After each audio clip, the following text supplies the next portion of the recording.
Okay, so I'm just going to start this recording now. So we'll just do this general Q&A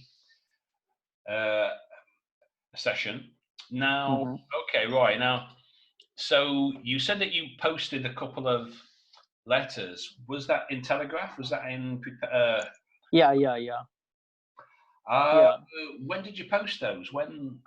Actually, you checked one regarding the ectopic pregnancy, and another one you checked today morning about the rheumatic fever. Brandon. Let me just right. Hang on. I'll copy. What do I do? Well, it doesn't actually matter. I'll just do a screen share, and we can. Doesn't matter. Let me do a screen share. That's where we Telegram. Okay. Is it this one here then? Is it this one here? Yeah. That's Sarah Day. Okay. So now, what did I say about? So I make some. Sorry if I don't remember exactly what I said, because I have quite a lot of things. So, did you have any questions about those? Yeah, because in the paragraph 2, actually, when you said that there is no cohesions between the sentences, right. It's a list of sentences. It's like she felt better lying down. Stop. Patient reported. Stop. She was given. Stop. That's all I meant. Right. So you're supposed to write it like a letter. So connecting sentences. Ideas. Right? Hang on, let me just check this. I think somebody might be. Yeah.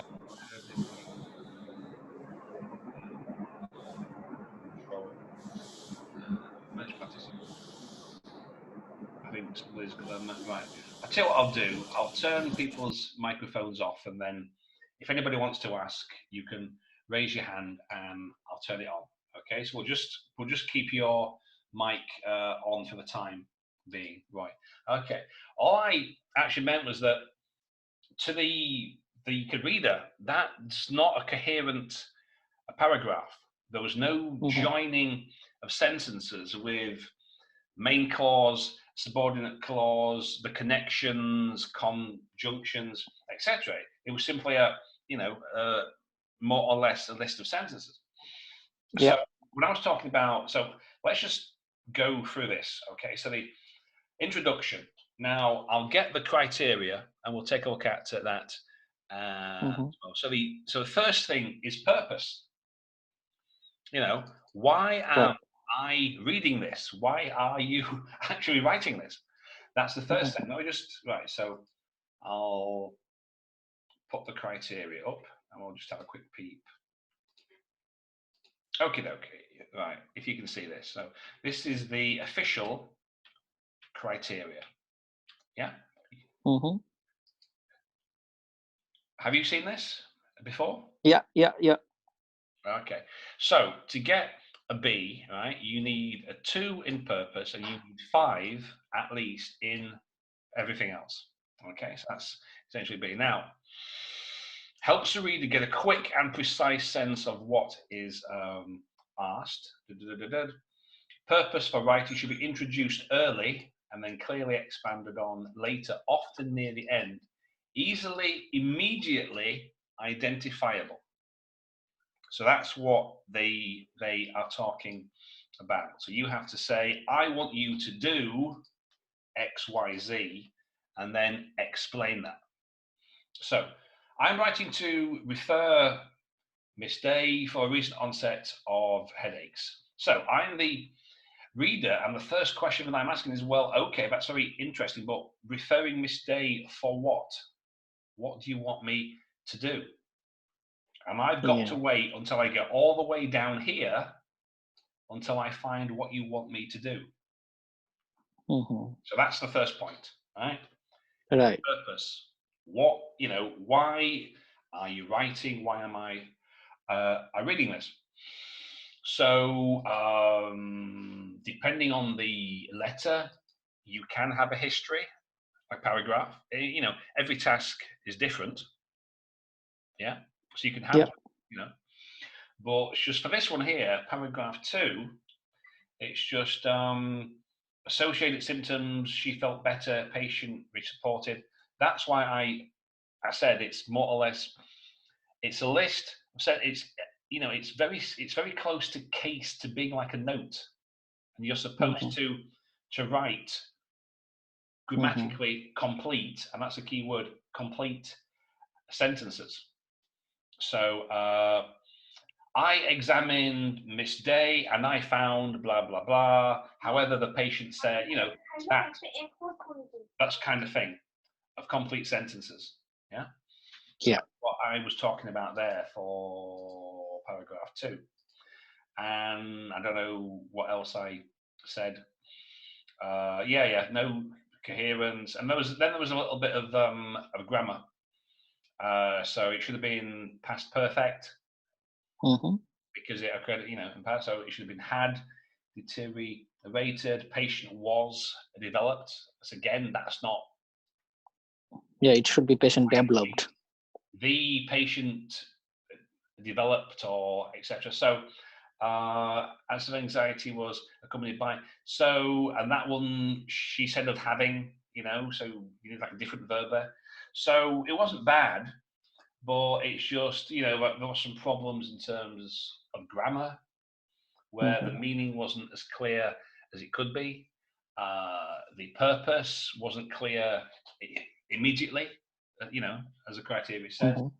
And as I said, the sentences weren't really connected. They were just patient, blah, blah, blah, blah, blah. So usually, if you're writing a visit, like a paragraph, usually it has 3 components. What the patient presented with, what they said, what you found, what you did. In other words, what action you took. Which, if you think about it, that's what happens. A consultation. A patient says, "Oh, doctor, I've got a terrible pain in my ass," and you say, "Oh dear, let's have a look." And you examine it, and you say, "Oh, I prescribe you this, blah blah blah." So that's usually the internal structure that works well in terms of a visit. The patient comes, the patient says, you examine, you find, and you take some action. Either you take some further tests or you prescribe something, So that's what you need in terms of a paragraph. So first things first. So again, I would try and make sure that, when you're writing, make sure paragraph 1, the opening, that purpose is clear. I am writing to request your assessment and management of blah, blah, blah.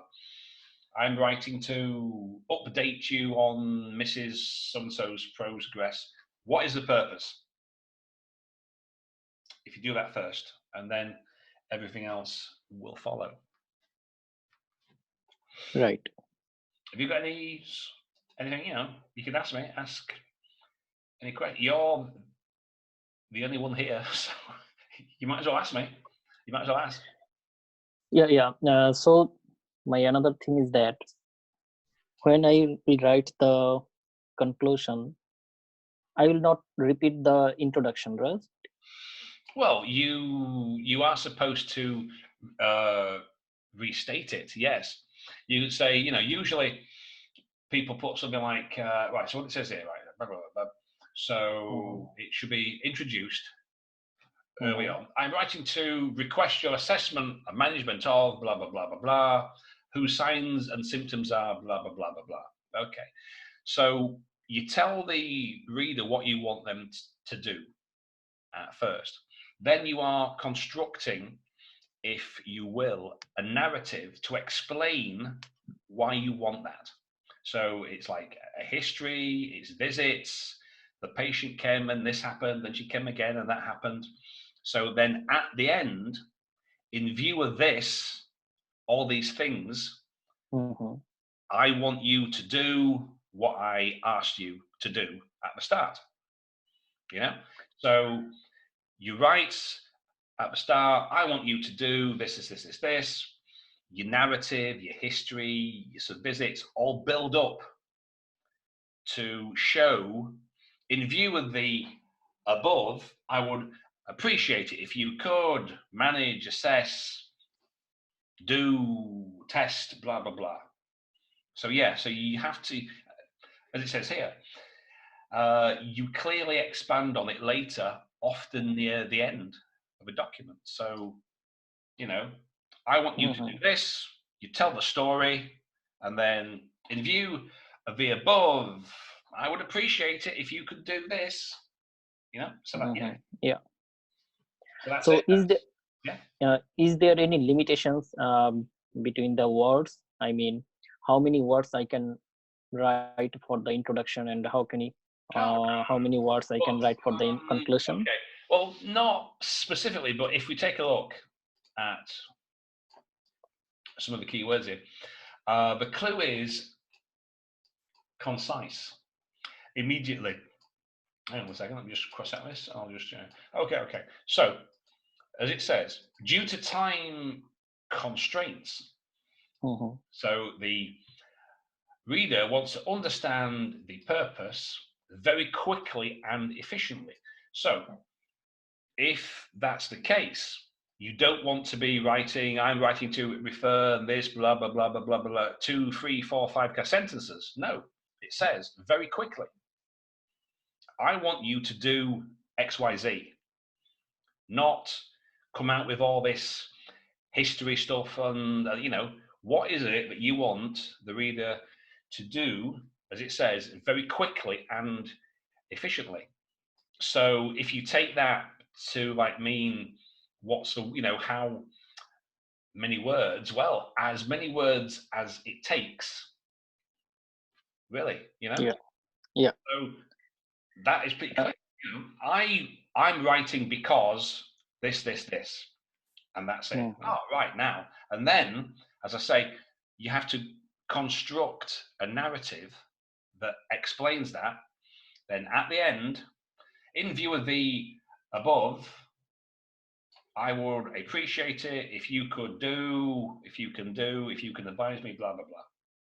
As it says, easily, and again, immediately identifiable.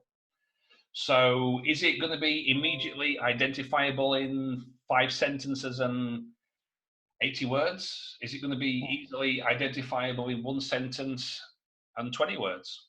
Yeah, it's true.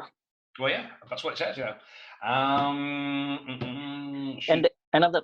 Oh yeah, hang on here. What also this key word. So another thing is that so it's like I want this.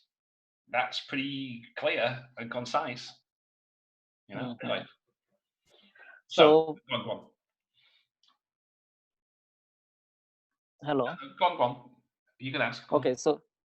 Okay, so my another thinking is that in writing, how many mistakes, I mean, could get help? I mean, to get a B, how many mistakes are granted?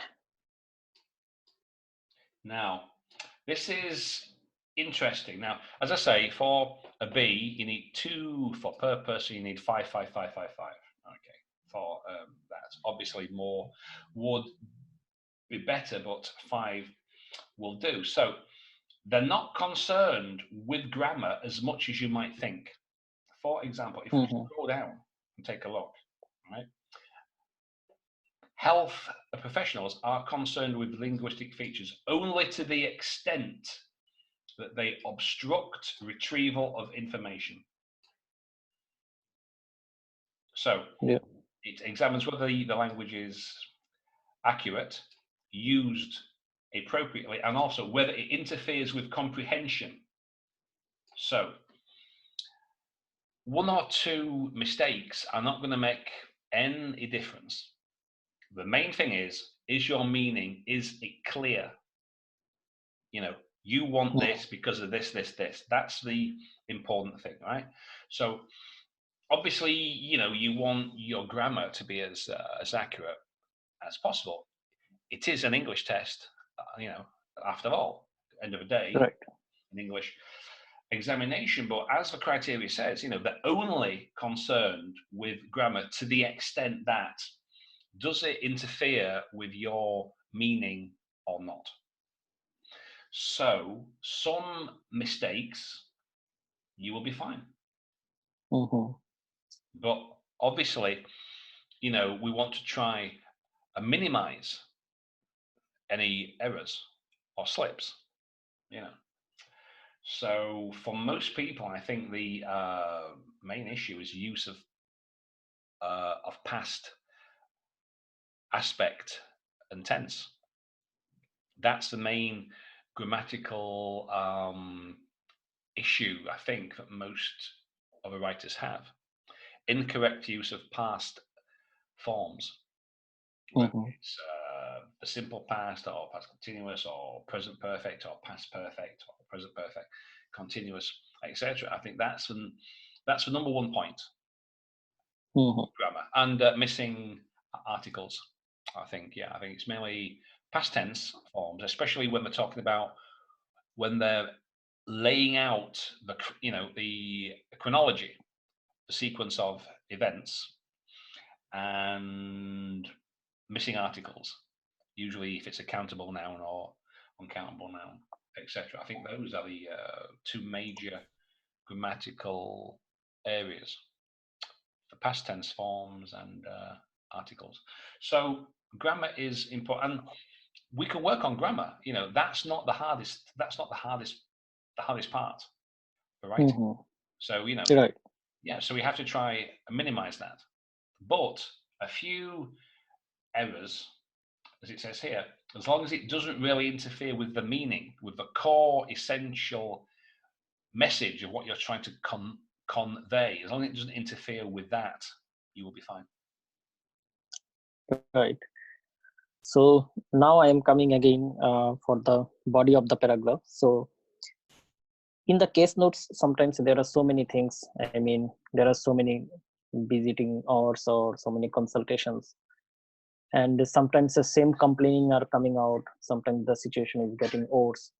So when I will write everything, so I have to touch everything. I mean, sometimes the case notes are very relevant to the problems. So every time I have to touch everything, or I can skip some of the symptoms. Well, okay. Now this is a skill that you have to practice and nurture. So we've got these two things here. We've got the content and conciseness and clarity. Now these are two sides of the same coin. So the content is what you need or must include. Conciseness is what you really don't want or you must exclude. So this one, it's what you must include, and this one is what you do not need, what is irrelevant. So it's a balance between these two.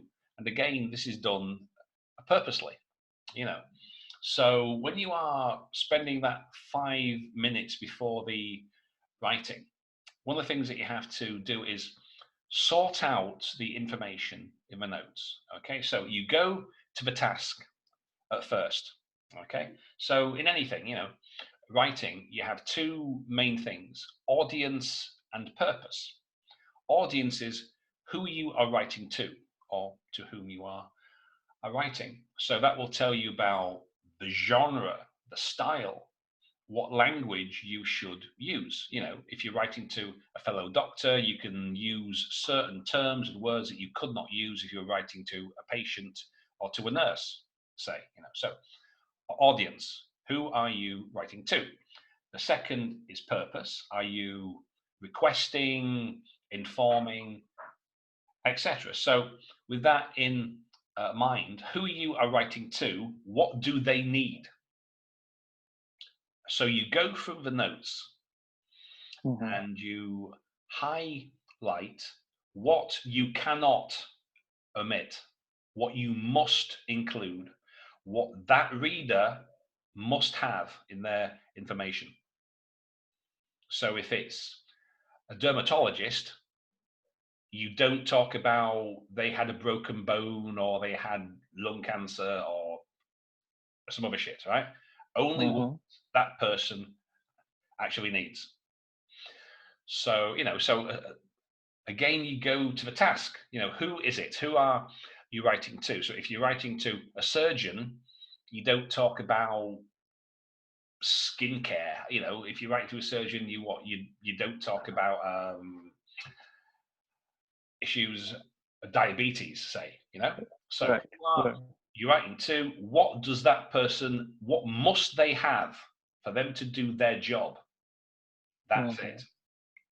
Anything else that is secondary that might inform decisions that they might make, you can include it. But the key thing is what they actually need. As again, if we go back to this, it's like health professionals, blah blah, blah, quickly, efficiently, concise, audience awareness. Right? As I said, who you write into. What do they need to know to continue care? If they don't need it, then you don't tell it. So you don't say what the patient does not do. Oh, the patient does not smoke or drink or mainline cocaine.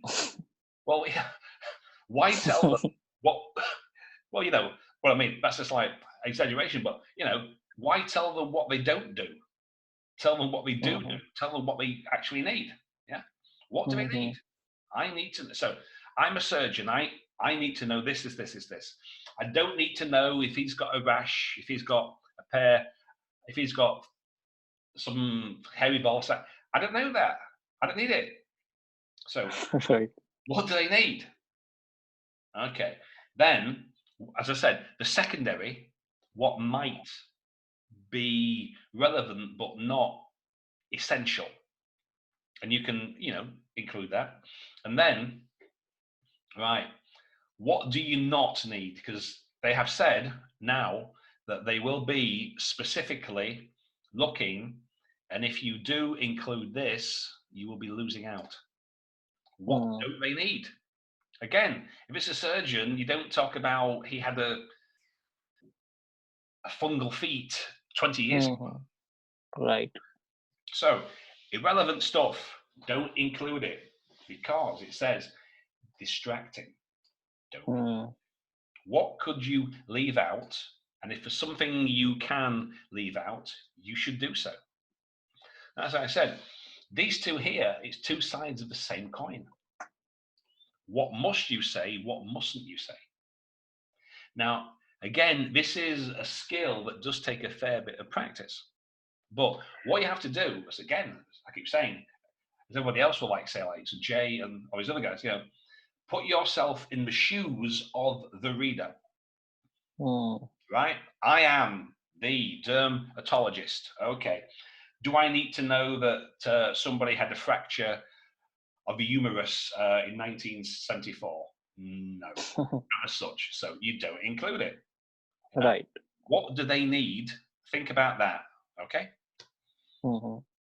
Now, my concern is that I mean something is relevant, like about the headache. So when patient comes to me for the first time, complaints of headache, and subsequently my second visit and third visit also complaining of headache. Sometimes it's getting deteriorated than before. Yes. So in these cases, when I will write the body paragraph, so I will write every time about the headache. I mean, well, no, you can say something like, Mr. So-and-so has visited me on several occasions in the recent past, complaining of a headache. On each occasion, he was given blah, blah, blah, blah, blah. You could do it, you could do it something such as that. You don't have to put, if you've got, I mean, like, I've seen some of the notes and they've got like 5 visits or kind of 6 or whatever. You can group like-minded information. In fact, you are supposed to.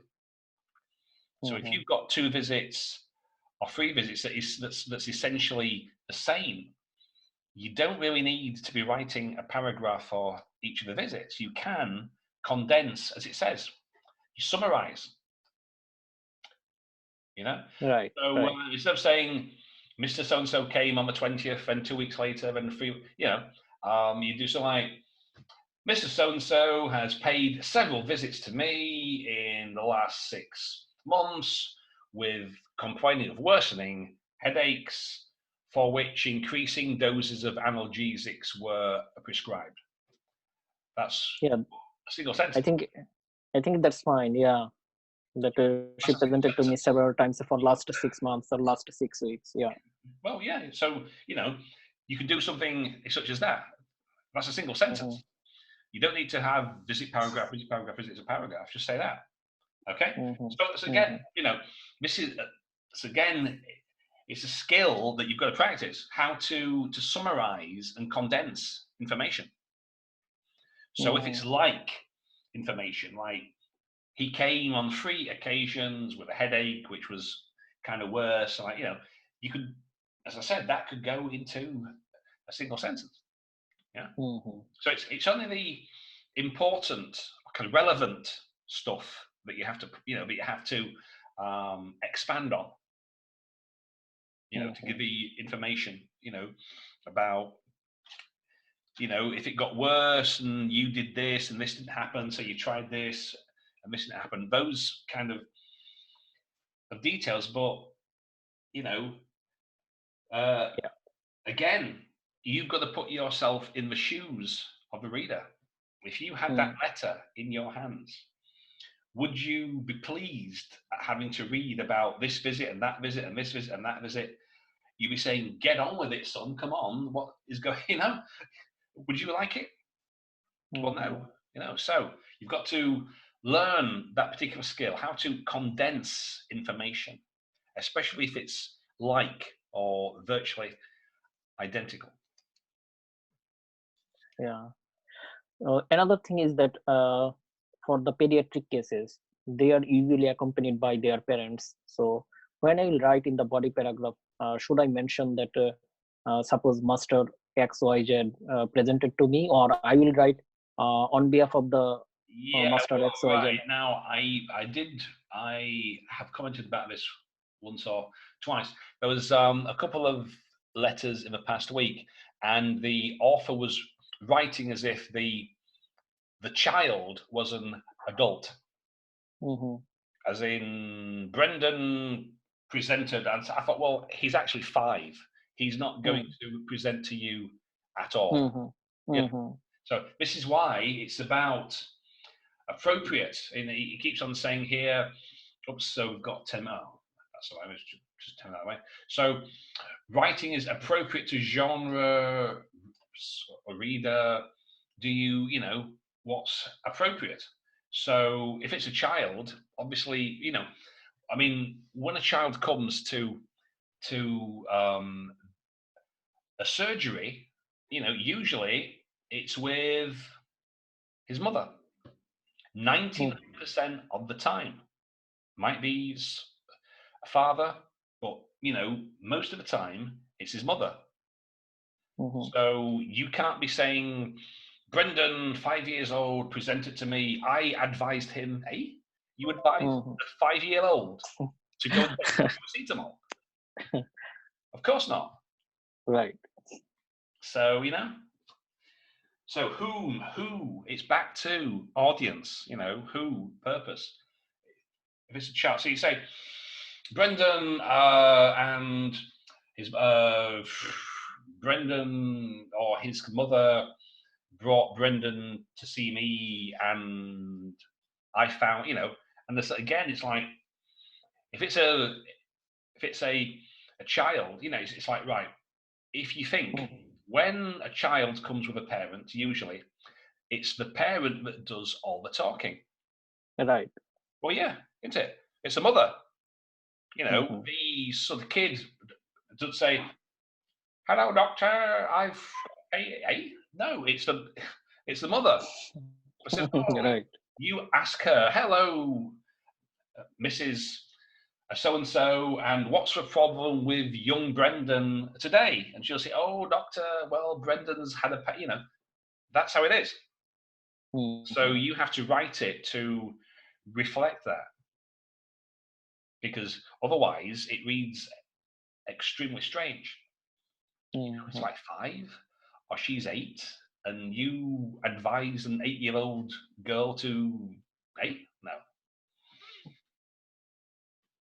So now the another thing is that if in the case note there is no name of the referring doctor and no name of the general practitioner, so in those cases, If it's an official OET case note, and if you're taking the exam, it should do. okay, because some of the case notes I found that they didn't mention the name of the doctor. Sometimes they wrote Well, that if you it's are a an GP. official one, then it should do, because Okay. otherwise, how do you know who you are writing to?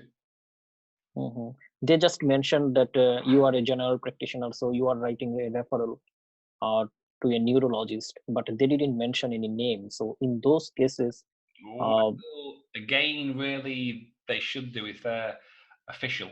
I mean, if there was no name, how would you know who to address it to? How would you know who to yeah, send it to? You know, a random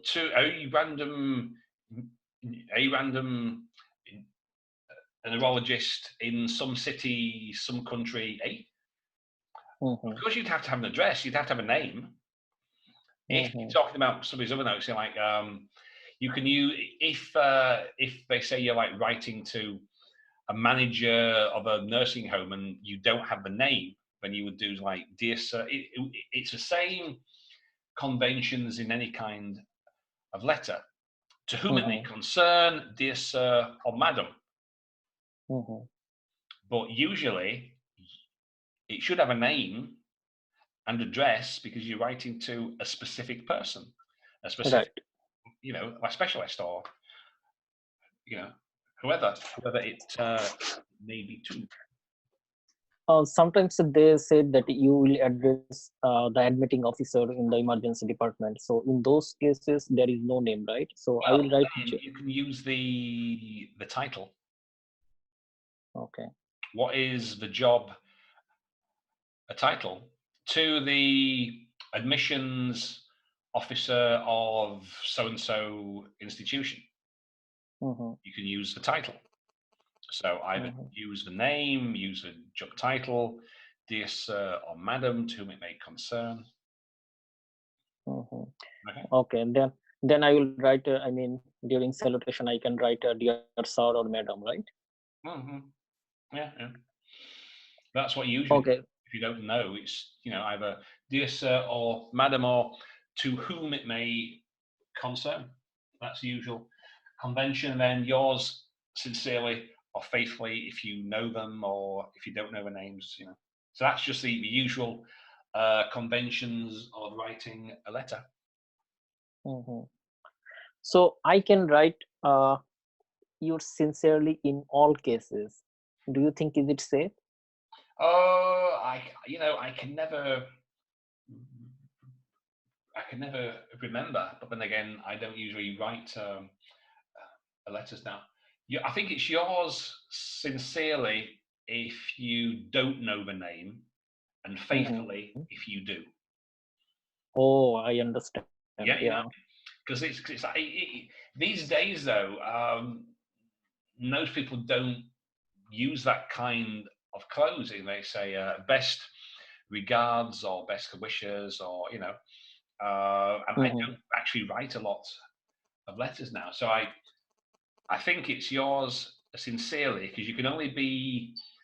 So, what was that? So yours sincerely, if you don't know a name, I think, and faithfully, you can only be faithful if you know the name. So it's something such as that. I can never read.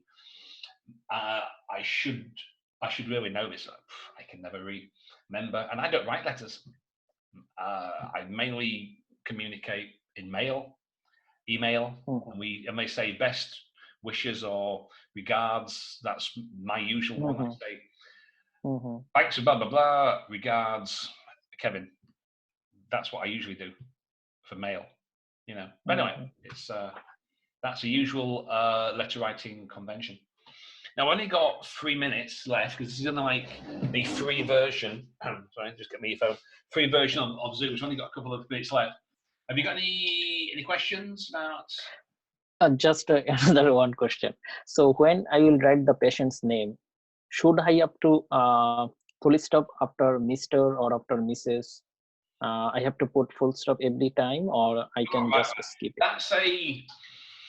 That's the difference between that's a British or American convention. So the British convention is you don't put a period after Mr., Mrs., Miss, Ms. The Americans do. Mm-hmm. So that's all it is. I advise people. I usually tell people not to because I'm English. So it's it's the American convention to put a period, between after Mr., Mrs., Miss. The British convention is to not. You usually put a period if the title is an abbreviation such as captain or superintendent or something such as that, then you put one. But in general terms, so Mr., Mrs., Miss, we don't put one. But as long as you are consistent, either always put a period like the British, sort of like the American convention, or you always don't like the English one. So don't mix the two. Either always do or always don't. I always say not, because that's the usual British convention. Not to. Okay. Only if it's something like superintendent, SUPT, or captain, CAPT. Right, well, they've got a minute. We're almost out of time. So okay. What I'm probably going to do, I say nobody else seemed too interested in asking any questions. That's up to them. So what I'll do, I'll save this as an audio. Or shall I save it as a video? Well, no, I'll save it like a video. I'll post it so you can see the stuff on the case notes and you can have a listen. So I hope that helps anyway. I thought we might have some more people, but obviously not. So anyway, good luck. I'll be in the group for a bit if you've got any questions, anything, and okay. Okay. Thank you, Kevin. Thank you for your help. Right, man. Bye. Ciao. Okay.